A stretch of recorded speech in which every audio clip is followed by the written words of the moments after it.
तो जज साहबान ने फैसला अपना दे दिया, किसी किस्म की कोई हैरानी इसके अंदर नहीं है, लेकिन फ़ैसले को अगर आप तफसील से पढ़ें और उसके ऊपर बहस को देखें तो सादा अल्फाज में 3 ज़ाविये आपको नज़र आते हैं। एक तो फ़ैसला जल्दी में लिखा हुआ नज़र आता है, दूसरा ये फ़ैसला गुस्से में लिखा हुआ नज़र आता है, और तीसरा ये फ़ैसला अपने जज साहबान को, जिनसे चीफ जस्टिस साहब और उनके चंद एक जज साहबान इत्तफाक नहीं करते, जो बहुत सीनियर जजेस हैं, जस्टिस काजी फाइज ईसा जैसे जज, उनको पैगाम देने के लिए भी ये इस्तेमाल हुआ है।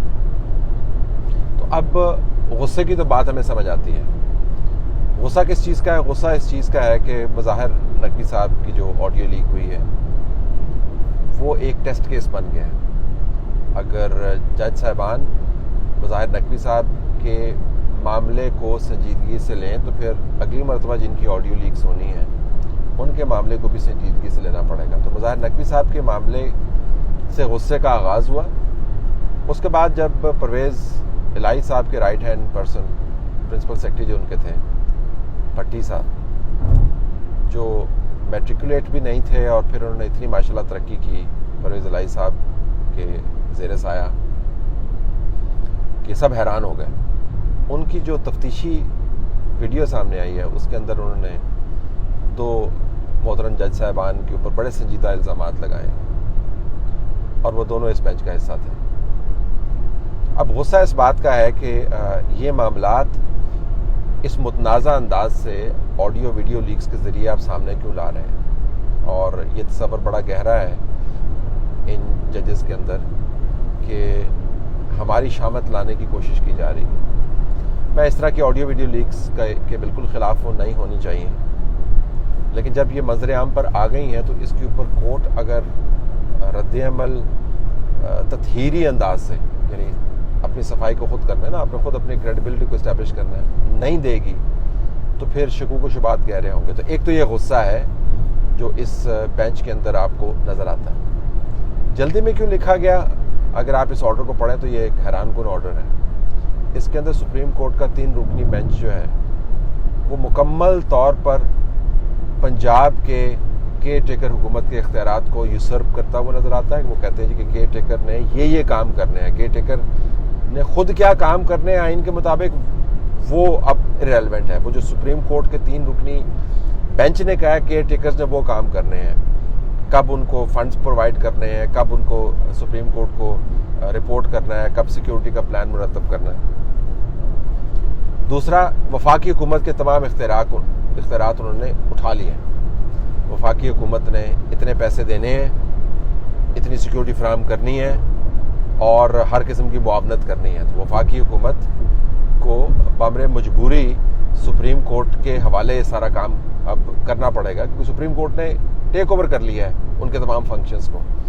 मिनिस्ट्री ऑफ इंटीरियर का फंक्शन को टेक ओवर कर लिया है, मिनिस्ट्री ऑफ डिफेंस के फंक्शंस को टेक ओवर कर लिया, मिनिस्ट्री ऑफ फाइनेंस के फंक्शंस को टेक ओवर कर लिया।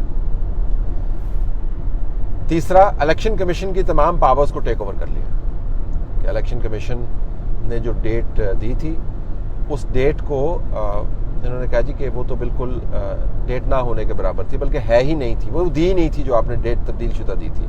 अब हम ये नई डेट दे रहे हैं और नई डेट के अंदर जो इलेक्शन का शेड्यूल है उसके अंदर आपने इस तारीख को ये काम करना है। याद रखें, इलेक्शन कमीशन आइन के मुताबिक कोर्ट के ताबे नहीं है, वो एक इंडिपेंडेंट कोर्ट के बराबर इख्तियारात रखने वाला इदारा है जिसकी जिम्मेदारी है कि उसने इंतखाबात करवाने। तो कोर्ट ने जल्दी में ना सिर्फ केयर टेकर गवर्नमेंट पंजाब, वफाकी हुकूमत और इलेक्शन कमीशन के इख्तियारात ले लिए हैं, उन्होंने सदर के इख्तियारात भी ले लिए हैं, क्योंकि हमें ये बता रहे थे कि सदर साहब का इख्तियार है कि उन्हें डेट देनी है। ना सिर्फ सदर साहब के इख्तियारात ले रहे हैं, बाज़ जगह पर उन्होंने गवर्नर के इख्तियारात भी ले लिए और इख्तियारात लेके केपी के अंदर वो इलेक्शन कमीशन के हवाले कर दिए हैं। उन्होंने कहा जी कि इलेक्शन कमीशन जो है केपी के इंतखाबात की डेट थे। जल्दी में इस वजह से भी लिखा गया है कि ये अज खुद नोटिस का आगाज़ हुआ था कि एक पुलिस अफसर हैं लाहौर में, बड़े पसंदीदा डोगर साहब, उनको इलेक्शन कमीशन ने किया मुअत्तल और उसके ऊपर एक पिटीशन दायर हुई कि जी कि आप मुअत्तल नहीं कर सकते। 2 मेंबरान ने जो इस बेंच का हिस्सा थे उस इशू को टेकअप किया, और उसके बाद उन्होंने कहा जी कि इस केस के दौरान हमें बड़े हैरानकुन मामला हमारे सामने आए हैं, और हैरानकुन मामला ये कि इंतखाबात डिले हो रहे हैं, तो आप इसके ऊपर सुओ मोटो लें। फिर उसके ऊपर सुओ मोटो लिया गया। तो डोगर की नौकरी के मामले को इंतखाबात के शेड्यूल के इजरा में तब्दील कर दिया गया, और ये तमाम का तमाम जो है 8 हफ्तों के अंदर हुआ। कोर्ट ने जिस अंदाज से ये फैसला दिया है उसको ज़ाहिर हुकूमत नहीं मानने लगी, और ना मानने की पादाश में उन पर जो इल्ज़ाम लगेगा वो ये लगेगा कि वो इंतखाबात से भाग रहे हैं, जो एक लेजिटिमेट उनके ऊपर चार्ज लग सकता है और उनकी कंस्टिट्यूंसी के लिए अच्छा नहीं होगा। लेकिन उनका आर्गूमेंट होगा आईनी और कानूनी कि आपने कितने मौके ऐसे हैं जिसके अंदर आप रहते हुए, मौके से फ़ायदा उठाते हुए आप इस मामले को खुश उसलूबी से तय कर सकते थे। फुल कोर्ट बना दें, लार्जर बेंच बना दें, जिन जज साहबान के ऊपर एतराज़ है अपने आप को रिक्यूज़ कर लें, सियासी पार्टियों की बात सुन लें, सिर्फ असद उमर को ना सुने, और हमने जो आपको सबमिट किया है जो रिपोर्ट्स उसके ऊपर गौर खौज करने के लिए हमें तलब करें, हम आपको मज़ीद वजाहत से बयान कर सकते हैं। तमाम मौके को उन्होंने उठा के रद्दी की टोकरी में फेंक दिया। हुकूमत इस वजह से भी शायद इसको नहीं माने कि कोर्ट के अंदर से जो इस वक्त इतलात आ रही हैं वो बहुत ही ख़तरनाक है। देखें, सुप्रीम कोर्ट के जज साहबान ने, 3 मेंबर बेंच है, इसके अंदर चीफ जस्टिस साहब ने सिर्फ वफाकी हुकूमत, इलेक्शन कमीशन, केयर टेकर हुकूमत पंजाब, गवर्नर, सदर के मामलात के ऊपर ही अपनी मोहर जो है अज खुद सब्त नहीं करती। उन्होंने अपने जज साहबान के फैसलों को भी उड़ा के रख दी है। नेक्स्ट इन लाइन जो चीफ जस्टिस होंगे इस सुप्रीम कोर्ट के, उनका नाम है जस्टिस काजी फायजी साहब, उनसे बखूबी वाकिफ हैं। उनके इस फैसले को कि अज खुद नोटिस लेने वाले मामले पर जब तक आप कवायद और ज़वाबित वज़ा नहीं करेंगे तब तक आप अज खुद नोटिस नहीं ले सकते। आपको मौकूफ़ कर देना चाहिए उन केसेस की हेयरिंग को। उसके ऊपर इस कोर्ट ने सबसे पहले रजिस्ट्रार साहब को इस्तेमाल किया और एक सर्कुलर के ज़रिए अपने सीनियर तरीन जजेस के फैसले को नलिफाई कर दिया। फिर जब उनकी तरफ से जवाब आया और उन्होंने रजिस्ट्रार को नौकरी से फारिग कर दिया और हुकूमत को कहा कि इसको रिकॉल करें, हुकूमत ने काबीना के फैसले के जरिए रजिस्ट्रार को रिकॉल किया। उस रजिस्ट्रार की रिकॉल और उनको नौकरी से फारिग करने के बारे में जो कोर्ट के अहकामात हैं, जस्टिस काजी फायज ईसा के बेंच के अहकामात हैं, उनको यकसर नज़रअंदाज कर दिया। उसके ऊपर जवाब ही कोई नहीं। रजिस्ट्रार साहब वैसे ही अपनी नौकरी पे जा रहे हैं, और वैसे ही जो बेंच बनाया है अभी 6 रुकनी जिसने फैसला दिया, उसकी मैं तफसील आपको बताता हूँ। उसके ऊपर रजिस्ट्रार साहब के साइन है बाकायदा।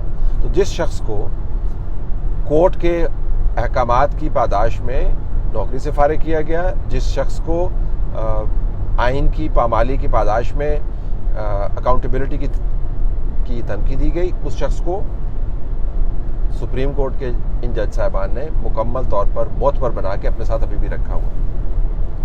और फिर एक बेंच बनाया, 6 रुकनी बेंच। अमूमन जो अरकान होते हैं वो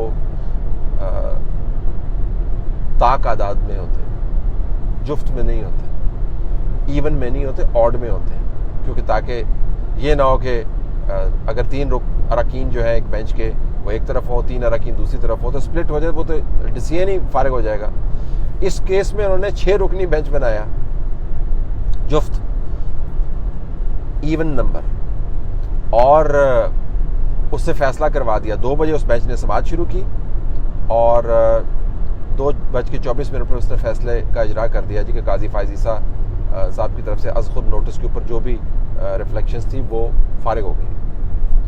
तो कोर्ट ने जिस अंदाज से तमाम निज़ाम को तलपट करते हुए अपने जज साहबान के तमाम अहकामात को रौंदते हुए जिस किस्म के फ़ैसले दिए हैं, कानूनी वजूहात उनकी जो भी हों, उसकी वजाहतें जो भी दी जाएं, वो इस तमाम बेंच को शदीद तरीन तनाज़े का शिकार कर चुके हैं। इस बुनियाद के ऊपर जो तारीख दी गई है उस पर अमल दरामद होता हुआ नज़र नहीं आता, क्योंकि बेंच जिसने ये तारीख दी है, जिसने शेड्यूल जारी किया है, वो ख़ुद बदतरीन तनाज़े का शिकार है, सियासी तनाज़े का शिकार है, अदालती तनाज़े का शिकार है, आइनी तनाज़े का शिकार है, कानूनी तनाज़े का शिकार है, क्रेडिबिलिटी के तनाज़े का शिकार है। अगर तमाम तनाज़ात का शिकार होते हुए अगर कोई फ़र्द या बेंच ये समझता है कि वो हाई मॉरल ग्राउंड से सिस्टम को डिक्टेट कर सकता है, तो मेरे ख्याल में उस सोच में